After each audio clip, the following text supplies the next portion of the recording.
A lot of good stuff has happened in the National Police Service. Sometimes I was thinking last evening, as I was preparing my mind for this function, and I was thinking, it's amazing how much so many things happen within a short period of time. We worked so much with you, IG Boynet, on the unified command when we arrived.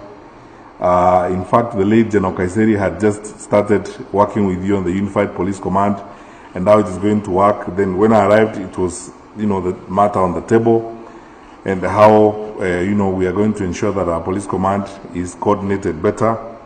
We worked very successful on that. The police housing challenge that we had, I remember the numerous meetings we had with SRC trying to put money together so that we ensure our police officers are paid.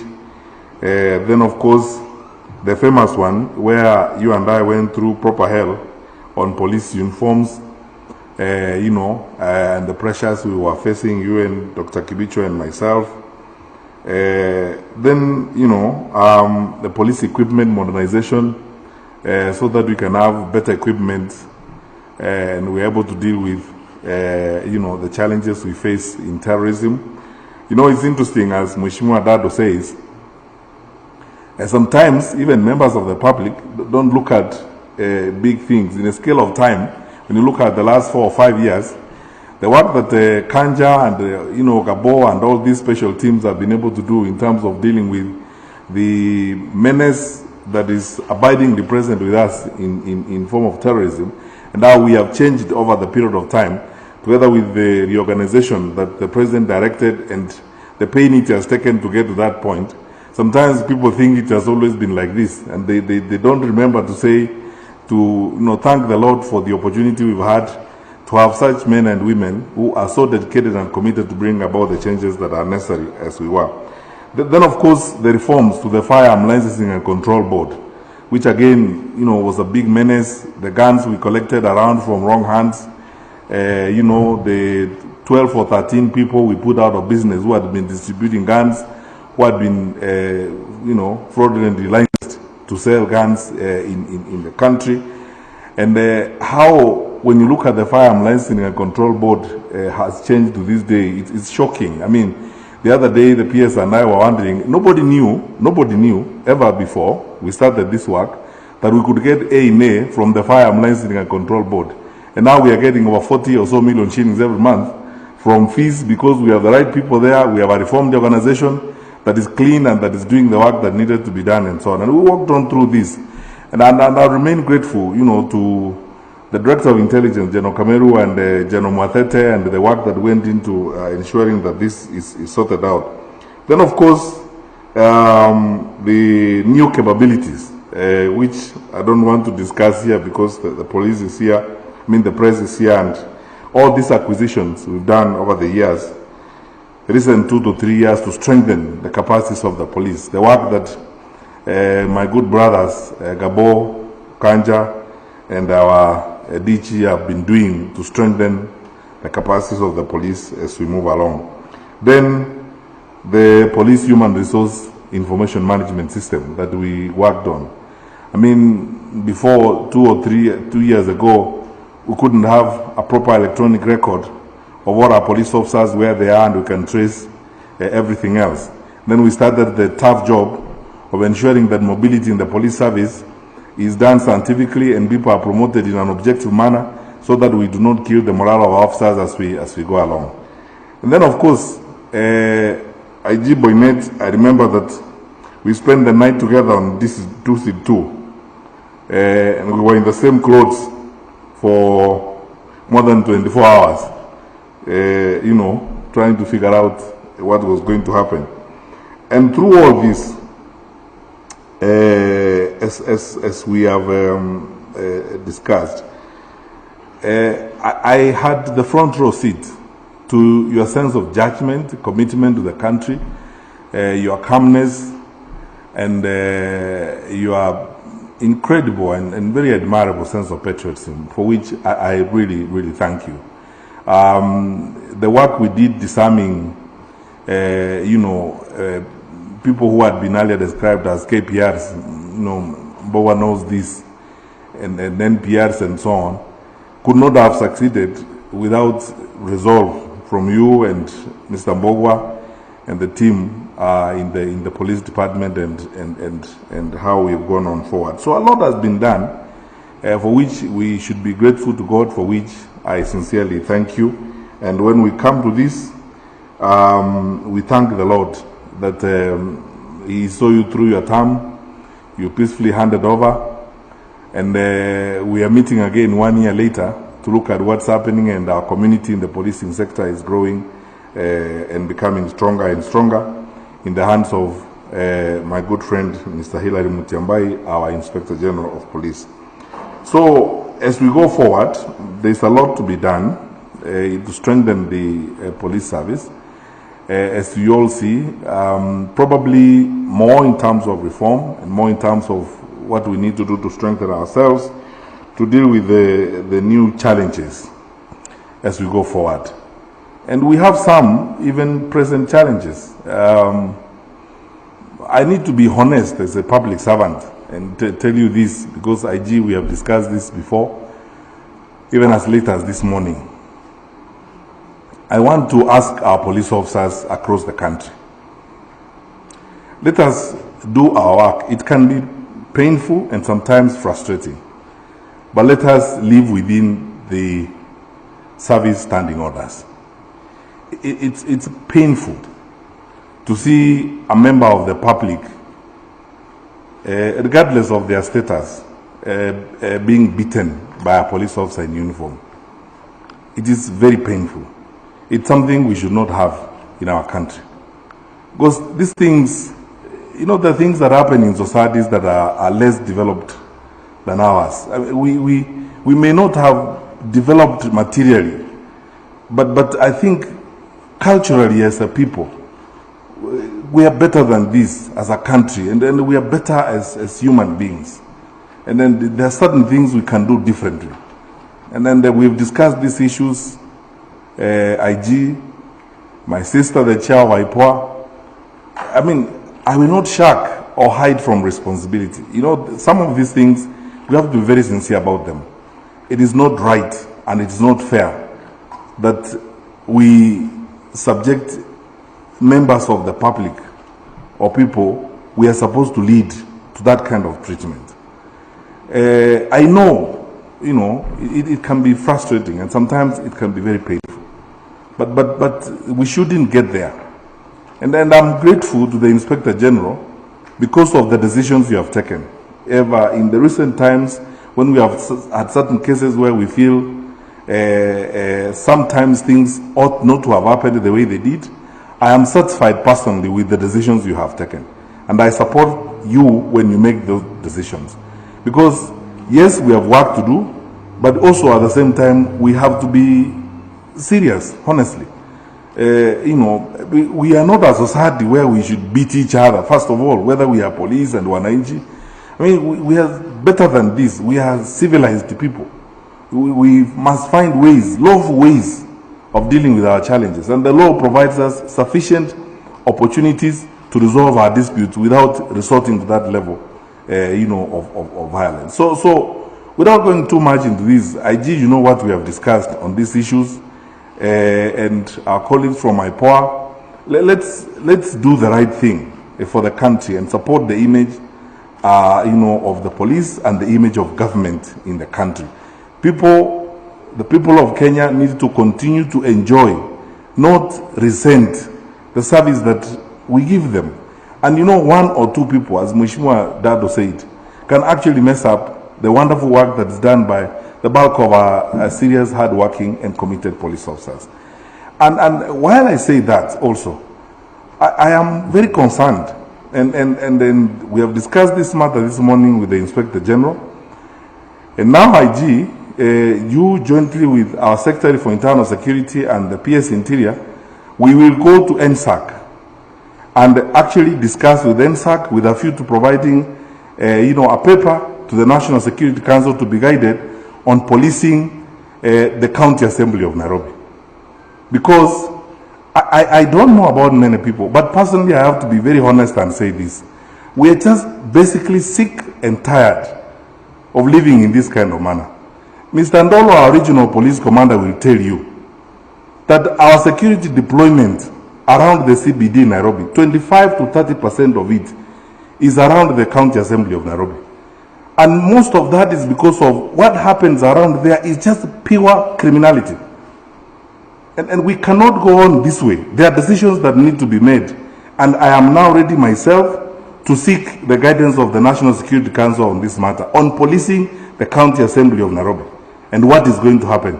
It's no longer an assembly, it's actually a war zone. Every time there is constant fighting going on, people beating each other and so on. And I'm asking, surely, if I had powers to do it, I will not be talking about this. I will have acted long time ago.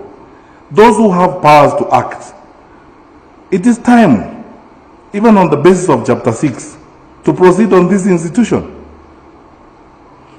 Why can't somebody even actually move to court or even work on a recall or look for a way of, I don't know what would be done, whether it's dissolution or whatever needs to be done.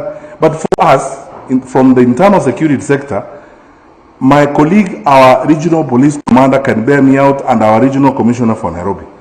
We cannot go on. We are not going to continue piling pressure on the regional security team in Nairobi on the issues related to the Nairobi County Assembly. So we will go to NSAC, as we are supposed to do, because I want us to do everything lawfully. Let's follow the law. Whatever it is, let's follow the law. I mean, it may be painful, but I am prepared to walk the path of the law. Let's go through our PS to NSAC, and then from NSAC we get a proposition to the National Security Council. Then we will be guided on what we need to do. Because you know, 25 to 30% of our deployment in security in the CBD is around the County Assembly of Nairobi. And everybody can see. I don't know why we are so pretentious and hypocritical. Tunadanganyana hapa, we are just lying around to each other here. That is not an institution that deliberates on anything. They are constantly fighting. It's a war zone.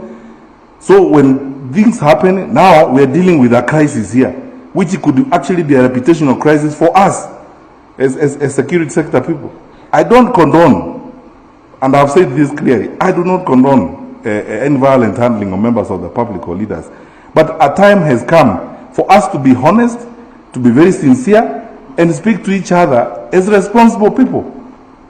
I mean, are we going to get a contingent of GSU and ask Mr. Kanja to station a contingent of GSU outside the county assembly? Because they're constantly fighting, it's war and so on and so forth. And I've asked the Inspector General of Police today, with the regional security team in Nairobi, to disarm everyone around that county assembly. Anyone who holds firearms, those there could be people. We already collected 14 guns. You know, let's tell the public the truth. The 14 guns we collected from around that environment, the level of criminality that has gone on, I suspect there could probably be more firearms. So Mr. Njeka and the regional security team investigate and find out whether there are any other people who could be armed other than the 14 that we withdrew. And let's tell the Firearm Licensing and Control Board to cancel all the licenses. We withdraw those firearms from them because they might do something unusual. Then let's go to the National Security Advisory Committee, follow the path of the law, and request to be guided on what we are going to do with policing the County Assembly of Nairobi. Because enough is now finally enough. We cannot go on this way. And it's upon those who have responsibility. I keep asking this every time, even our colleagues in non-state actors, civil society organizations. I mean, surely, do you want to tell me no one is seeing what is going on in that place? So that the law can be brought to bear. Either people exercise recall clauses or people basically invoke Chapter 6 and move to court to have these people declared unfit to hold public office or whatever the case may be. And this applies to that assembly and many other assemblies across the country. There are several other county assemblies who engage in those kinds of activities. Let's not bury our heads in the sand, and let us not be pretentious. This is the aspect of our life in the country that frustrates us in the security sector. We know what the right thing is, we know what is happening, but we choose to pretend. You know, people around Nairobi are now pretending as if the County Assembly of Nairobi is such a holy institution, a venerable place, where great things happen and where deliberations happen, that with a gathering of angels, who meet every time to praise the Lord and discuss our lives. We cannot. We've had enough of that kind of thing. And therefore, we will discuss ourselves, we will be guided. I'm not going to act on a whim, and I'm not going to make a whimsical decision. I will go through the path of the law, through the NSAC and the National Security Council, to be advised on how we are actually going to police the County Assembly of Nairobi. So that because it has become an area of special interest, as it were, and an area of special focus in terms of security. But for start, we have agreed with the IG and the regional security team in Nairobi. I am telling you publicly, investigate and find out if there are any more guns around there beyond the ones we withdrew. Take them, talk to Mukindi at the Firearm Licensing and Control Board. Let us now begin to sanitize the place, do what we need to do ourselves as we wait for guidance from the two national security organs in the country. So that said, I think the future looks good. IG, you know, we are now moving to the next phase of police reforms as directed by the President. It is going to be technology driven. The next few days, my colleague, the Minister for ICT and myself, will now launch the new Nairobi-wide digitization of the OB, which is going to transform the way in which we report police cases, how we interface with our internal affairs unit and our colleagues at IPOA. You know, we are putting up new infrastructure across the country, and on this particular one, I will be eternally grateful to our members of parliament. Many of our MPs have actually used the CDF resources to help us put up police stations. I thank the MPs for what they have done. Across the country, as you travel around, many of our MPs have deployed their CDF resources effectively, and you can see it's changing the lives and the operational spaces that we are using as police officers. We will soon be breaking ground at our brand new Police Leadership Academy in Karen, and that will take us now to a new level in terms of the leadership of the police service. IG, you know, and I will make a formal and proper announcement later about our new training of cadet police officers, so that we inject new capacities, a new energy in the manner in which we lead the police force. We would like police officers who graduate as officers straight to the rank of inspector, and then they begin leading the rest of the team differently. And then we'll work on strengthening the multi-agents framework that was directed by His Excellency the President. It has worked very well for us. And honestly speaking, the achievements we have registered in the internal security of our country have been mainly as a result of the multi-agents working framework that we have. And I pledge to you, my colleagues, and all of us in the security sector, that that's how we are going to work. You know, better collaboration, building synergies with others, so that we can move forward and provide security to our people. And then, of course, when we recruit new police officers, we are going to recruit new police officers in a new recruitment regime. We will soon announce, once the consultations are complete, the new criteria for recruiting police officers. It may actually also include a change in the basic qualifications for entry into the police service, because we want to increase the professionalization of the police service and strengthen the capacities of those that we bring in. Because when you look at the resources that are being spent on the police service, the new forensic lab capacities that we are building, the new synergy we want to put together between the government chemist, the Crime Research Center, and the DCI, it requires that we also up the capacities that we are putting into the police service, so that then we can step up to the demands of policing a dynamic environment where security challenges are becoming dynamic themselves as we go along. So these are all good things we are focusing on. We are grateful that His Excellency the President is focused on this, and he is committed to ensuring that in delivering his foremost responsibility as head of state, namely making sure that the country is secure and safe, we have the opportunity and the support from his office to ensure that these things are done and the resources for it are provided for as we go along. So let's go forth and do the right thing as we go. And Bwana Boynet, I thank you very sincerely for recording this. I'm grateful that we have had this opportunity to do this, and we continue to soldier on. I think once a police officer, you will remain one until you leave this world, and you remain a member of our serious security sector family, and we will continue to consult and work together as we have done in the things that we are doing. I dare repeat this because I've said it several times before. You know, we have been under a lot of pressure from the public on a number of things, including evictions. I have told the RC Nairobi and the regional police commander and IG, we have agreed this cable has gone across the country. We are now very careful about evictions, and our police officers are going to be involved in executing court orders. We will respect and obey all court orders. Let me start first of all by saying that we will respect and obey all court orders. We have no choice.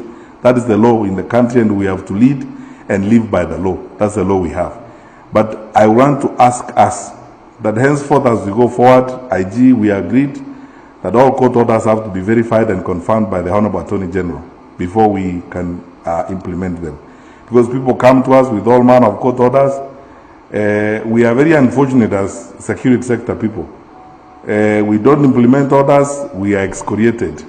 We implement the orders, we are criticized. So in that tight space where we are now operating, we are going to work very closely with the Office of the Attorney General. When orders come before us, we have to go to the Attorney General, and the Attorney General has got to go through that painful and rigmarole of confirming the court orders before we can implement them. And I'm not encouraging police officers to defy court orders. I'm just saying that we have been under too much pressure to act the way we used to act in the past. I'm saying this because there's so many people come to me and tell me, oh, you know, this plot is mine, the court has ordered that this person be evicted. That's fine, but we have to wait until the Attorney General confirms that order before we can act. Because if, in the past we have done that, and what ends up is a situation where we are sued left, right, and center, and then we are criticized. You know, we are the ones who are being seen as inhuman, we are evicting people, and so on and so forth. So I'm sorry about this, but the country needs to come to terms with this. We have brought this upon ourselves. If you go to Mavoko right now, the kind of madness going on in Mavoko is unbelievable, you know, where people have got 2 or 3 titles to one piece of land. People have invaded others' land, including land owned by so many groups. Even the judiciary itself, some of their land they are bought through their circle has been invaded by squatters in Mavoko. But you see, when we get orders, if we go there and evict those people, we are seen as inhuman. So when orders are given, we will have to go through, and where cases of land are involved, we may actually even require now written confirmation from the Ministry of Lands also in addition to the court orders, because we act and then later on people turn on us. We are the ones who are left carrying the wrong end of the stick.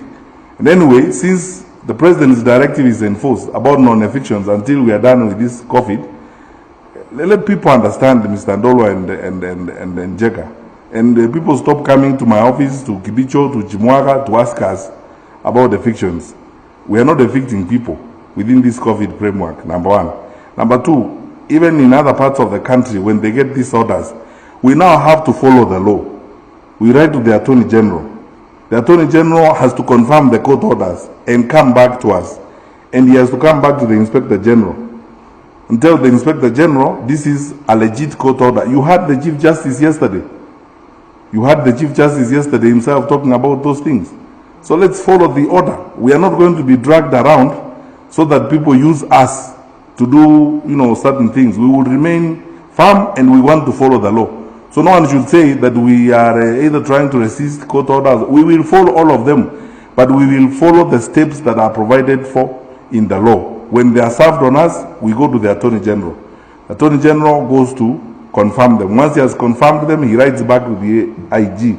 Then IG will now guide us on how we are going to go. That way, then we will stem these cases where we are perpetually blamed for all manner of things. And where people have conflict relating to land, I've given you the classic example of Mavoko. Let them sort their problems out in court.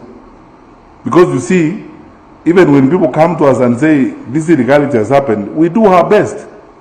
But what follows is eternal condemnation. Oh, the police they are making mistakes and so on and so forth. So we have chosen to live that way as Kenyans. So for us now, we will just patiently, humbly, and follow the law and go the direction the law will take us on these issues, so that we get out. We also want to maintain a strong relationship with the members of the public. We serve these people. Utumishi kwa wote means serving everyone, big and small, well-placed and lowly placed, rich and poor, in government and out of government, senior or junior, young and old. Everybody has to be served in the manner in which the law dictates they are going to be served. And then we have agreed that's the way we are going to go. We'll do our best.